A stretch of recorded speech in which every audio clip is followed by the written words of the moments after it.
नमस्ते, मैं हूँ राहुल और आप देख रहे हैं मेरा रूप। आज एक अंतराल के बाद हम एक बार फिर से अवनीश जी के साथ में हैं और अवनीश जी जब भी हमारे साथ में होते हैं तो एक बड़ा डिटेल और एक बड़ा ही गहन डिस्कशन और चर्चा और एनालिसिस होता है।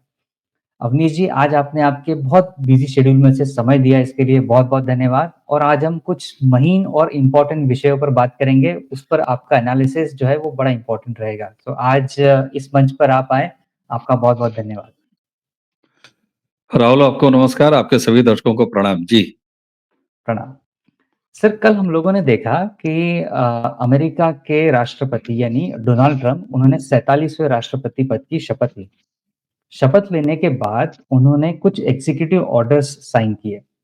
उन एग्जीक्यूटिव ऑर्डर्स में उन्होंने वैसे तो कई सारे ऑर्डर साइन किए, पर कुछ जो महत्वपूर्ण ऑर्डर हैं, उनमें से मैं कुछ यहाँ पर बोल के बताऊँगा। जैसे उन्होंने कहा कि अमेरिका डब्ल्यूएचओ से बाहर निकलेगा। उन्होंने ब्रिक्स देशों को भी ये एक धमकी दी कि कोई भी काम अमेरिका के हित में नहीं है, ऐसा अगर वो करते हैं तो ब्रिक्स देशों पर भी एक्शन ले सकते हैं। रशिया यूक्रेन युद्ध को उन्होंने खत्म करने के लिए भी बात करी और पुतिन ने भी उसमें बड़ा इंटरेस्ट शो किया। ग्रीनलैंड को भी उन्होंने डेनमार्क से लेने की या ग्रीनलैंड पर अपने बेसेस बनाने की बात करी। कनाडा, मेक्सिको पर 25% टैरिफ की उन्होंने बात करी। फिर उन्होंने 6 जनवरी यानी कैपिटल हिल्स पे जो हिंसा हुई थी, उसमें दोषियों को उन्होंने माफ किया। मेक्सिको बॉर्डर पर इमरजेंसी की उन्होंने बात करी। पनामा नहर को उन्होंने वापस लेने की बात करी। गल्फ ऑफ मेक्सिको को उन्होंने गल्फ ऑफ अमेरिका करने की बात करी और मंगल ग्रह पर उन्होंने अंतरिक्ष यात्री भेजने की बात करी। ऐसी कई सारी चीज़ों के ऊपर उन्होंने बात करी। तो इन सब चीज़ों को, इन सब बातों को हम भारत के पर्सपेक्टिव में अगर हम लोग देखें, तो ऐसे कौन से महत्वपूर्ण 4-5 चीज़ें सर आपको लगती हैं, जिनके ऊपर हमें आज की तारीख में बात करने की ज़रूरत है या कंसर्न है या फिर उन पे ज़रूर इम्पोर्टेंस देना चाहिए? ठीक बात। राहुल जी, आपने ये बड़ा अच्छा अप्रोच लिया कि आप जियोपॉलिटिकल सिचुएशन पे बात कर रहे हैं। विश्व की सबसे बड़ी सो कॉल्ड महाशक्ति, मैं सो कॉल्ड कह रहा हूँ, सो कॉल्ड महाशक्ति यूएस के नए राष्ट्रपति की शपथ ग्रहण पर बात की, उनके तमाम एग्जीक्यूटिव ऑर्डर्स पे आप बात कर रहे हैं। लेकिन आपने चश्मा भारत का पहना, क्योंकि देखिए, हम दुनिया की हर किसी भी डेवलपमेंट पे बात कर लें, ये बात तब तक बेमानी है जब तक हम उसमें एक भारतीय होने के नाते, भारत की जमीन पर बैठ के बात करने के नाते, पूरे विश्व को देखने के भारतीय चश्मे से न बात करें। यानी पूरे ब्रह्मांड में हो रही कोई घटना हमारे लिए उसमें क्या स्टेक है, हमारा उससे क्या बनता है, हमारा उससे क्या बिगड़ता है। इसलिए इस तरह के पॉजिटिव एंगल को लेने के लिए आपको सबसे पहले बड़ी बड़ी बधाई, क्योंकि लोग आजकल दुनिया पर ज्ञान देना शुरू कर चुके हैं। साहब देखिए, मैं कुछ सिमिलरिटीज सामने रखूंगा इससे पहले कि आपने ये 7-8 पॉइंट 10 पॉइंट जो कुछ बताए, मैं इस पे जी, आऊंगा। जी। लेकिन क्या आपको ऐसा नहीं लगता कि सबसे बड़ी सिमिलरिटी ट्रंप के अमेरिका और हमारे मोदी के भारत में है? वो है, ट्रंप के लिए अमेरिका फर्स्ट, यूएस फर्स्ट। हमारे प्रधानमंत्री नरेंद्र मोदी के लिए राष्ट्र प्रथम, भारत प्रथम। ये एग्ज़ैक्टली। सबसे बड़ी सिमिलरिटी है। अब मजे की बात यह आ जाती है कि राहुल के लिए उनका घर पहले और अवनीश के लिए मेरा घर पहले। तो फिर राहुल और अवनीश में पटेगी कैसे, बनेगी कैसे, निभेगी कैसे? एक सवाल यही पैदा होता है। हुँ, ज्यादातर लोग यही सवाल उठाएंगे, साहब वो अपनी देखेगा तो फिर वो आपका नुकसान करेगा। लेकिन नहीं, अपने अपने घर से प्यार करने का मतलब ये नहीं है कि पड़ोसी के घर को फूंक देना। एग्ज़ैक्टली। दूसरी बात, अपने घर की सुविधाएं देखना, अपने घर को अपना घर बनाना, प्यारा घर, सुंदर घर बनाना का अर्थ ये नहीं है कि पड़ोसी के घर के आगे ले जाके कालिख मल देना। क्योंकि आपका घर तभी सुंदर है जब आपका परिवेश सुंदर है। तो हुँ, ये किसी को कंफ्यूजन नहीं होना चाहिए कि कहीं कोई टकराव होगा नरेंद्र मोदी यानी भारत और ट्रंप के अमेरिका के बीच में, क्योंकि उनके लिए उनका नेशन फर्स्ट है, हमारे लिए हमारा नेशन फर्स्ट है। बात बिल्कुल सही है। अब ऐसे में कुछ चीजें तो आएंगी। एक सिमिलरिटी और है, आज के अमेरिकन प्रेसिडेंट और हमारे प्रधानमंत्री में ट्रम्प एक व्यापारी पिता के पुत्र हैं, एक सफल व्यापारी हैं। हमारे नरेंद्र मोदी कहते हैं कि हमारे खून में व्यापार है। अब ये एक और सिमिलरिटी आप ले लीजिए। एग्ज़ैक्टली। तो ऐसे में ये ज़रूर देखा जाना चाहिए कि अब ट्रम्प ने जो एग्जीक्यूटिव ऑर्डर किए हैं, उसको एक-एक पॉइंट लेके जो आपने अभी गिनाया, सबसे पहले आपने कहा कि ये कहा इन्होंने कि डब्ल्यूएचओ को गुड बाय। साहब ये राइट। बताओ डब्ल्यूएचओ की प्रामाणिकता तो कोविड के समय से ही संकट के दायरे में। हुँ, एग्ज़ैक्टली। अगर ट्रम्प का अमेरिका उसका शिकार हुआ, तो भारत उससे कम शिकार नहीं हुआ जब हमारी देसी कोविड वैक्सीन और कोरोना वैक्सीन को किस तरीके से साजिशन रोकने का प्रयास किया गया, दबाने का प्रयास किया गया, उसको डिस्क्रेडिट करने का प्रयास किया गया। चीन ने इतना बड़ा तमाशा कोविड का खड़ा किया और आपको एक चीज ऐतिहासिक रूप से सारे लोगों को याद रखना चाहिए। ट्रम्प ही वो पहले व्यक्ति थे जिन्होंने कोविड को चाइनीज वायरस कहा था और ये साफ तौर पर एग्ज़ैक्टली। स्टैंड लिया था कि ये चीन की बदमाशी है, चीन को दिया गया दुनिया के लिए अभिशाप है। ये ट्रम्प सबसे पहले पहचानने वाले हैं। तो डब्ल्यूएचओ एक ऑलरेडी डिफंक्ट ऑर्गेनाइजेशन, और आप एक बार देखिए, मैं लगातार सिमिलरिटीज की बात करूंगा। हुँ, प्रधानमंत्री नरेंद्र मोदी और हमारे विदेश मंत्री जयशंकर साहब यूएन को कहते हैं डिफंक्ट है, ऑलमोस्ट आप किसी लायक नहीं एग्ज़ैक्टली, है। एग्ज़ैक्टली। तो बदलते समय के साथ चाहे वो यूएन जैसी ऑर्गेनाइजेशंस हो, चाहे वो डब्ल्यूएचओ जैसी ऑर्गेनाइजेशंस हो, अगर आप जिस काम के लिए आपका निर्माण किया गया था, अगर आप वो काम नहीं कर रहे हैं, तो फिर बिना मतलब के क्यों आप बने रहेंगे भाई? ये साफ तौर पर देखा गया कि कोविड एक सबसे बड़ा हाल के दशकों में या एक लंबे समय के बीच में एक बड़ा उदाहरण है जहां पर कम से कम स्वास्थ्य से जुड़े ऐसे तमाम संगठनों का आप कह सकते हैं कि करेक्टर रोल पढ़ा जा सकता है कि कोविड को लेके उनकी कैसी भूमिका रही। डब्ल्यूएचओ की भूमिका बेहद संदेहास्पद रही। चाइना के हुँ, साथ उसने अंडरमाइन करने का प्रयास किया, ये भी हम सबने महसूस किया। उसके बाद फिर उसमें ड्रग माफिया घुसे और किस तरीके से ड्रग माफिया, मैं ड्रग माफिया का मतलब वो नशे वाली ड्रग नहीं कर रहा हूं, मैं फार्मास्यूटिकल इंडस्ट्रीज की बात हुँ, कर रहा हूं, उसके राइट। माफियाज उसमें घुसे। और एक तरह से उनमें जो सबसे बड़ी कंपनियां थी वो तो यूएस की कंपनियां थी। तो आप ये भी कह सकते हैं कि नेशन फर्स्ट कहने वाले, यूएस फर्स्ट कहने वाले प्रेसिडेंट ट्रम्प जो है वो फिर अपने ही देश की फार्मा कंपनियों के खिलाफ जा रहा है। नहीं, यहीं पर यह जाहिर होता है कि किसी एक घराने, किसी एक गिरोह के, किसी एक नेक्सस के विरोध में जाना कभी भी अपने नेशन फर्स्ट वाली भावना के अनुरूप होता है। यही भारत में नरेंद्र मोदी के कई कामों में दिखाई देता है। हुँ, जब वो अपने ही देश के, अपने ही कारपोरेट्स पर वो जरा कड़क निगाह रखते हैं और फिर लोग कहते हैं कि साई ईडी चल रही है, सीबीआई चल रही है, दिस चल रही है, दैट चल रही है। तो ये वहां के लिए भी है, ये यहाँ के लिए भी है। तो डब्ल्यूएचओ एक ऑलरेडी डिफंक्ट ऑर्गेनाइजेशन है निश्चित तौर पर, और कोविड सबसे बड़ा एग्जाम्पल है। न वो समय पे चेतावनी जारी कर पाए, न वो समय पे पूरे विश्व को साथ लेके चल पाए, बल्कि जो भारत जिसने की वैक्सीन मैत्री शुरू की, वैक्सीन डिप्लोमेसी सफलतापूर्ण तरीके से चलाई, उस भारत की वैक्सीन को अमेरिकी फार्मास्यूटिकल जायंट्स के साथ मिलकर उन्होंने बदनाम करने का प्रयास किया। तो एग्ज़ैक्टली, ऐसी एक राइट। ऑलरेडी मर चुकी ऑर्गेनाइजेशन डब्ल्यूएचओ को अगर ट्रम्प गुड बाय कहना चाह रहे हैं, तो मुझे लगता है कि इसका मैं मेज थपथपा के स्वागत करूंगा। मेज थपथपाऊंगा नहीं, क्योंकि आपके यहाँ ऑडियो समस्या है। अब आते हैं ब्रिक्स। अब यहाँ पर आप देखिए, अब हुँ, यहीं पे मैंने शुरू में जो बात कही थी कि नेशन फर्स्ट वाले जितने ज्यादा लोग बढ़ेंगे, तो फिर एक शंका होगी कि टकराव। अगर वो ब्रिक्स के बराबर। बारे में ऐसा कह रहे हैं, तो सामने जयशंकर जी पहली रो में बैठे हुए थे शपथ ग्रहण समारोह हुँ, में। और भारत, चीन, रूस, ये एक मजबूत ऑर्गेनाइजेशंस, मजबूत कंट्रीज हैं जो उसमें शामिल हैं। डी डॉलराइजेशन की बात तमाम तरीके से चलती है। डॉलर के खिलाफ एक बेस्ट करेंसी की बात बड़ी मजबूती से उठाई जा रही है। तो अब यहाँ पर साफ तौर पर है कि अगर वो इस ऑर्गेनाइजेशन को इस बात की धमकी दे रहे हैं कि आप अगर एक ग्रुप के रूप में अमेरिका के खिलाफ या अमेरिका के खिलाफ जाते हुए, अमेरिका को नुकसान पहुंचाते हुए होते हुए अगर कोई डिसीजन आप लेते हैं, तो हम फिर उसमें हुँ, आपको हम छेड़ेंगे। तो ये बराबर। उनकी यूएस ने फर्स्ट की पॉलिसी है, वो बिल्कुल सही है। भाई आप उनके डॉलर को डिस्टर्ब करेंगे, वो छोड़ेंगे। आप मेरे बटुए पे हाथ लगाएँगे तो मैं आपको छोड़ूँगा, कतई नहीं, और मुझे छोड़ना भी नहीं चाहिए।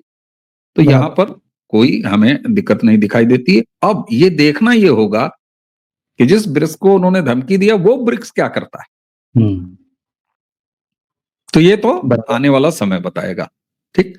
अब आते हैं रूस-यूक्रेन युद्ध। एक चीज़ ध्यान है, ट्रम्प अपने पहले कार्यकाल में वो अपने इलेक्शन कैंपेन में लगातार दम भी भरते रहे हैं, और ये मानना भी तो पड़ेगा ही, क्योंकि ये हुँ। सच है कि कोई युद्ध ना करने के लिए ट्रम्प जाने गए अपने पहले कार्यकाल। बराबर। और ये बात सच है, बराबर। ये बात सच है, निश्चित रूप से सच है। तो अगर रूस-यूक्रेन युद्ध के बीच वो अपनी भूमिका कोई देखते हैं, तो ये विश्व में शांति, इसका स्वागत कौन नहीं करेगा और क्यों नहीं करेगा? बिल्कुल करना चाहिए। बल्कि अब तक के बाइडेन प्रशासन पर इस बात की असफलता का श्रेय जाएगा। और हुँ। इसके पीछे भी आपको पता है, अमेरिका पहले लड़ाई कराता है, फिर हथियार बेचता है। यूक्रेन के साथ बाइडेन का अमेरिका क्या करता रहा? एक तरफ जेलेंस्की एग्ज़ैक्टली। को उसने जो है आग लगवाई, और उसके बाद जेलेंस्की को वो क्या कहता है कि यूक्रेन को हम इतनी मदद दे रहे हैं, फिर उसी मदद से कहता है कि हमसे हथियार खरीदो। तो ये एक अमेरिकन सिस्टम है। संभवतः बाइडेन प्रशासन की जिस तरीके से कल बाइडेन को सामने बैठा के, ओबामा को सामने बैठा के, हिलेरी को सामने बैठा के ट्रंप ने जिस तरीके से क्लास ली है, वो साफ तौर पर ये बताता है कि वो इनकी इन तमाम नीतियों में असफलता के लिए उनको जिम्मेदार मानते हैं। यहीं पर ट्रंप यह भी कल दिखाते हैं अपने भाषण के दौरान कि वो सो कॉल्ड एक जो प्रेशर ग्रुप है, बहुत सारे लोग उसको डीप स्टेट न जाने किस किस नामों से बुलाते हैं, उनको भी वो चेता रहे हैं। और सीधे तरीके से एक बदलाव जो है वो साफ तौर पर दिखाई दे रहा है। वो बदलाव किस दिशा में जाएगा, अभी आने वाले कुछ दिनों में पता चलेगा। 4 साल है अभी ट्रंप के पास। बराबर। ये बताइए, ग्रीनलैंड को डेनमार्क से वापस लेना, कौन भारतीय और किस मुंह से? अगर अमेरिका को ये लगता है, और इसके ऐतिहासिक है, मैं ग्रीनलैंड और इसके इतिहास पे नहीं जाऊंगा अमेरिकी उसके, लेकिन अगर वो ऐसा इनिशिएट करते हैं और उसके पास उनकी ऐतिहासिक वजहें हैं, तो फिर मुझे लगता है कि एक भारतीय होने के नाते हम जब ये बात करते हैं कि हमारी एक भी इंच जमीन पर अगर किसी दुश्मन देश ने कब्जा किया है या किसी दूसरे ने कब्जा किया, हम उसे मुक्त करेंगे, तो इस पॉलिसी की तरह तहत हमें इसका भी समर्थन करना चाहिए। ये अलग हुँ। बात है कि अमेरिका का क्या पर्सपेक्टिव है, वहां की जनता का क्या पर्सपेक्टिव है कि वो कैसे करती है। लेकिन इस तरह का कोई डेवलपमेंट अगर होता है और हम झंडा उठा के खड़े हो जाए, नहीं नहीं ये तो विस्तारवादी नीति है, तो फिर किस मुंह से आप अपने पीओजेके को वापस लेने की बात करेंगे? फिर आपका विस्तारवादी नीति आएगा कि नहीं आएगा? चीन आपके सामने है, वहां पर भी बॉर्डर डिस्प्यूट है। नेपाल का आपके साथ बॉर्डर डिस्प्यूट है। बांग्लादेश जिस तरीके से वॉलेटाइल हो रहा है और बांग्लादेश जिस तरीके से बदल रहा है, तो उसको कल को आपको समझाना है, तो निश्चित रूप से ये उनका घरेलू मामला है, और आप ये कह सकते हैं कि ये द्विपक्षीय मामला है। इस द्विपक्षीय मामले में हमारी या किसी और की भूमिका नहीं होनी चाहिए। ये अमेरिका का अपना इंटरनल मैटर है, ये एक उनका बायलैटरल मैटर है। उसको अगर वो सुलझाते हैं और उनका देश अगर चाहता है और सामने वाला मामला अगर सुलझता है, तो हमें इसका स्वागत करना चाहिए कि किसी के बीच ऐसी कोई चीज जो कि डिस्प्यूटेड है वो सॉल्व हो रही है, तो अच्छी बात है। कल को हमारी एग्ज़ैक्टली। उम्मीद बनती है कि जब हमारा ऐसा कोई डिस्प्यूट सॉल्व होगा, तो अमेरिकी हमारे लिए कहेंगे वेल डन इंडिया, और ट्रंप बराबर। कहेंगे बहुत अच्छा, हम इसका समर्थन करते हैं।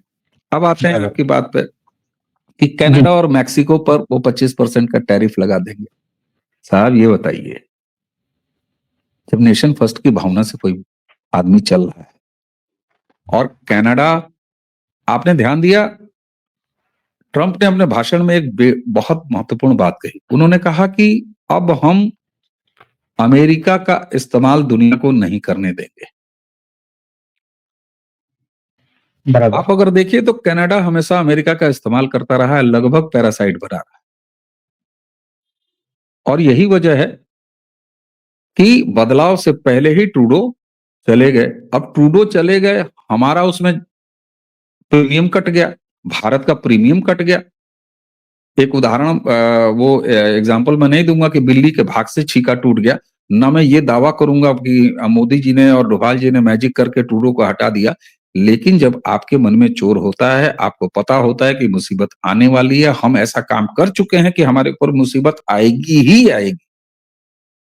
वो ट्रम्प जो ये कह रहे हैं कि हम अमेरिका में किसी भी आतंकवादी गतिविधियों को बढ़ावा नहीं देंगे, तो इसका मतलब है कि जब वो कनाडा के ट्रूडो को भागने के लिए मजबूर कर रहे हैं अपने आने से पहले, और अब कनाडा और मेक्सिको दोनों पर इस तरह के टैरिफ की बात कर रहे हैं, तो इसका मतलब है कि भारत के वो तमाम दावे, उसको स्वीकृति मिल रही है ट्रम्प प्रशासन से कि हाँ, कनाडा एक टेररिज्म को प्रमोट करने वाला देश बन चुका था ट्रूडो के समय में, जो हमारे भारत के लिए खालिस्तानियों को पनपा रहा था। मेक्सिको की भी यही प्रॉब्लम है, उन्होंने कहा कि हम घुसपैठ अपने यहाँ रोकेंगे। तो ये बताइए, भारत जैसा देश अवैध घुसपैठियों से कितना परेशान है? तो हमारे लिए तो ये बिल्कुल आगे बढ़ो, हम तो ये कहेंगे, ट्रम्प जी आप आगे बढ़ो, हम तुम्हारे साथ हैं। बराबर। ऐसे एक-एक घुसपैठियों को बाहर करो। और जब हम ये समर्थन देंगे उनको, और हम इस बात को अप्रिशिएट करेंगे कि बिल्कुल अमेरिका को घुसपैठिया मुक्त कराया जाना चाहिए, तब हम पूरी दिलेरी के साथ कह सकेंगे कि एक भी अवैध रोहिंग्या, एक भी अवैध बांग्लादेशी, एक भी अवैध घुसपैठिया हमारी भारत की जमीन में नहीं रहना चाहिए। नैतिकता एक जमीन पर बराबर। नहीं, अलग-अलग जमीन पर नहीं चलती। नैतिकता के मायने अलग-अलग नहीं हो सकते। कभी भी एक सिंगल सड़क पर आने-जाने वाली ट्रैफिक में सबसे ज्यादा एक्सीडेंट होता है, इसलिए ट्रैफिक हमेशा टू वे होना चाहिए। 6 जनवरी के दोषियों की माफी, it's internal matter of US. हम उससे, मेरा अगर आप मानिए, तो मेरा कोई इससे बहुत बड़ा सरोकार नहीं है। पनामा नहर बराबर। छीनने की धमकी, साहब ये हुँ, धमकी नहीं, ये काम अमेरिका को कर लेना चाहिए था, बहुत पहले कर लेना चाहिए था। ये तो सच है ना ऐतिहासिक रूप से कि पनामा नहर का निर्माण अमेरिका ने किया, इसमें तो कोई दो राय नहीं है। अमेरिका के पैसों से वो नहर बनी है, और अमेरिका अपने ही देश के और तमाम हिस्सों को सामान भेजने के लिए सबसे ज्यादा निर्भर जो है इसी पनामा नहर पर करता है। एग्ज़ैक्टली, लेकिन एग्ज़ैक्टली। जब उसको हैंडओवर कर दिया गया, तो ऑपरेशनली ये सबको पता है, पूरे विश्व को पता है, एक-एक आदमी को पता है कि उसको चाइना हैंडल कर रहा है। आप अगर हुँ, टैरिफ देखेंगे, तो जो अमेरिकी, इवन अमेरिका सिर्फ व्यापार के कंटेनर्स नहीं, व्यापार के शिप्स नहीं, इवन अमेरिकन जो वो रक्षा हैं, उनके जो नेवी अमेरिकन नेवल यातायात शिप होता है, या उनका नेवल शिप का, उन पर भी हैवी टैरिफ चार्जेस हैं। इसके मुकाबले चाइनीज का आप टैरिफ देखिएगा तो वो टैरिफ बहुत कम है। तो अगर इस डिस्क्रिमिनेशन के हिसाब से, और इसीलिए ट्रंप की इस बात से मिलाइए, जब ट्रंप ने कहा कि हम अपना अब बेजा इस्तेमाल किसी को नहीं करने देंगे, तो वो पनामा नहर के बारे में ही बात कर रहे थे। और हुँ, ये साफ तौर पर कल ट्रंप ने घोषणा कर दी कि वो भले बहुत जल्दी हो सकता है ट्रंप जाए चाइना, वो जाएंगे भी चाइना, उसमें कोई वो नहीं है। हमारे मोदी जी लड़ाई लड़ने के, युद्ध लड़ने के बाद ऑफिशियली चाइना हमारा शत्रु देश है, लेकिन लोग आते जाते हैं, पाकिस्तान भी आना जाना होता है, ऐसी कोई बात नहीं है। लेकिन उन्होंने साफ तौर पर ये लाइन ड्रा कर दी कि अमेरिका का कोई आधिकारिक दुश्मन देश अगर है तो वो चाइना है। ये साफ तौर पर उन्होंने कल इस लाइन को ड्रा कर दिया। अब आगे देखना है कि पनामा को लेके चाइना किस मुंह से कहेगा कि हमारी मिल्कियत है, वो कह नहीं सकता। हुँ, देखिए, आपके घर में किराएदार के नाम पर आके कोई कब्जा जमाए, वो कह नहीं सकता, किस मुंह से कहेगा? तो या तो अब चाइना को चुपचाप मुंह दबा के हट जाना पड़ेगा, या तो फिर चाइना को खुल के सामने आना पड़ेगा।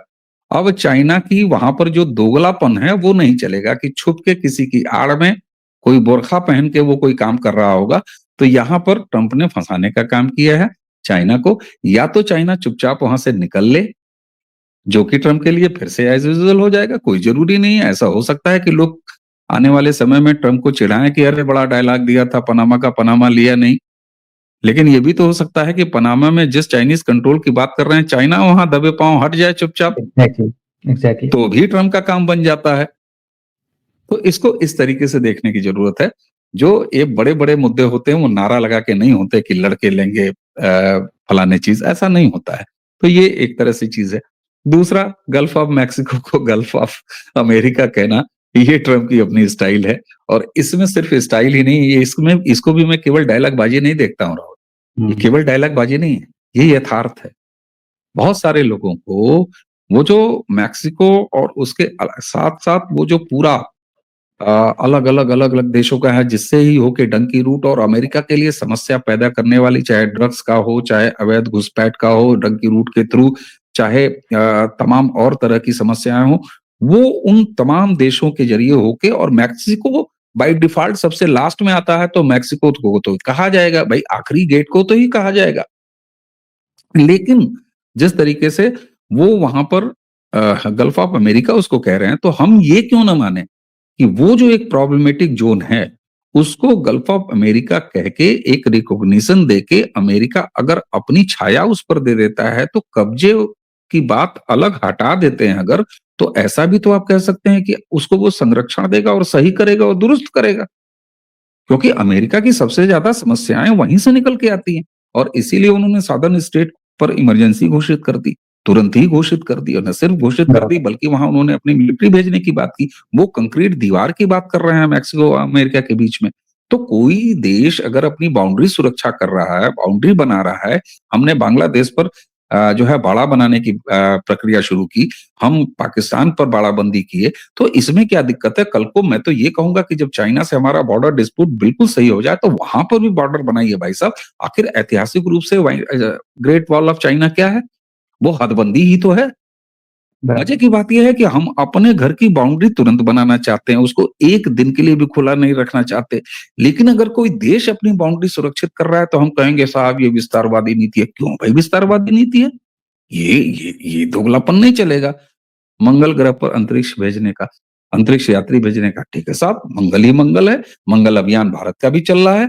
अगर अमेरिका ज्यादा सामर्थ्यवान है, उसके पास ज्यादा पैसे हैं, देखिए अमेरिका के भी इन अभियानों में काम तो भारतीय ही करते हैं, बहुत सारा देश भारतीय ही करते हैं। तो ये तो हमारे लिए गुड गुड सिचुएशन है भाई कि हम भी मंगल मंगल गा रहे हैं, तुम भी मंगल मंगल गाओ। हम मान लो अगर 100 की गति से गा रहे हैं, तुम 500 की गति से गाओ। तुम हमने आज मंगलयान भेजा है, तुम आदमी भेज रहे हो, कल को हमारा आदमी भी भेजेंगे, हम तुम्हारा आदमी भी भेजेंगे, क्योंकि भारत लगातार अंतरिक्ष के क्षेत्र में अपनी कैपेसिटीज बढ़ाता जा रहा है, अपनी क्षमता बढ़ाता जा रहा है। इसलिए बराबर। मैं न जाने क्यों, अच्छा एक बड़ी मार्केट की आपने ध्यान दिया, 100 दिन 2014 से लेके 2019 2024 नरेंद्र मोदी 100 दिन के टारगेट लेके चलने वाले व्यक्ति हैं। इस मामले में तो मुझे लगा ट्रम्प मोदी की नकल कर रहे हैं, उन्होंने भी 100 दिन का टारगेट उठा लिया है अपने पास।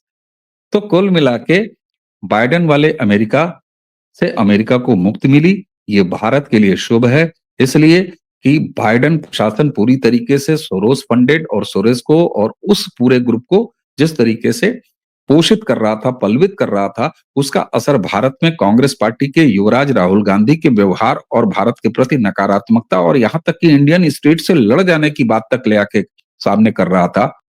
यूनुस जो कि ट्रंप का मुखर आलोचक रहा है, बाइडेन का प्रखर समर्थक रहा है और ये माना जाता है और ये मानने में कोई बुराई नहीं है कि बाइडेन प्रशासन के बिना शक के शेख हसीना की एक निर्वाचित सरकार को हटाकर उसको तख्ता पलटकर यूनुस को जिस तरीके से काबिज कराया गया, आज यूनुस भी घबरा रहे हैं, उनकी भी विदाई के दिन पूरे हो गए हैं और ये भी भारत के लिए बड़ी अच्छी बात है। और एक सबसे महत्वपूर्ण बात, भारत के इतिहास में पहली बार ऐसा हुआ कि हमारे प्रधानमंत्री लाल किले से बोलते हुए 15 अगस्त को बांग्लादेश के हिंदुओं के प्रति चल रही भीषण नरसंहार और प्रताड़ना की घटना को उच्चारित करते हैं, यानी भारत के प्रधानमंत्री हिंदुओं की चिंता करते हैं। ये वही भारत है जहां हिंदू नाम लेना अभिशाप हुआ करता था, जहां का प्रधानमंत्री ये कहता था कि भारत के संसाधनों पर पहला हक मुसलमानों का है।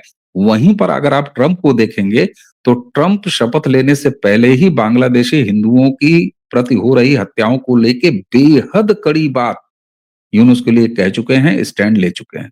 तो भारत के लिए शुभ ही शुभ है और 100 बात से बड़ी बात एक कि ट्रंप मोदी के मित्र हैं, लेकिन मैंने जैसा शुरू में कहा कि दोनों अपने-अपने देश के प्रथम वाले हैं। एक तरफ ट्रंप व्यापारी हैं, दूसरी तरफ हमारे प्रधानमंत्री अपने खून में व्यापार होने की बात करते हैं। तो मुझे लगता है कि दोनों भारत और अमेरिका अपने-अपने इंटरेस्ट को लेके खूब लड़ेंगे, खूब बहसा-बहसी होगी, खूब सारा काम होगा, बेस्ट बार्गेन पॉसिबल होगा। लेकिन ये जान लीजिए कि अगर अमेरिका में ट्रंप हैं, तो भारत के लिए एक अच्छा माहौल है और ट्रंप के लिए या अमेरिका के लिए भी भारत इस समय सबसे पॉजिटिव माहौल के साथ है।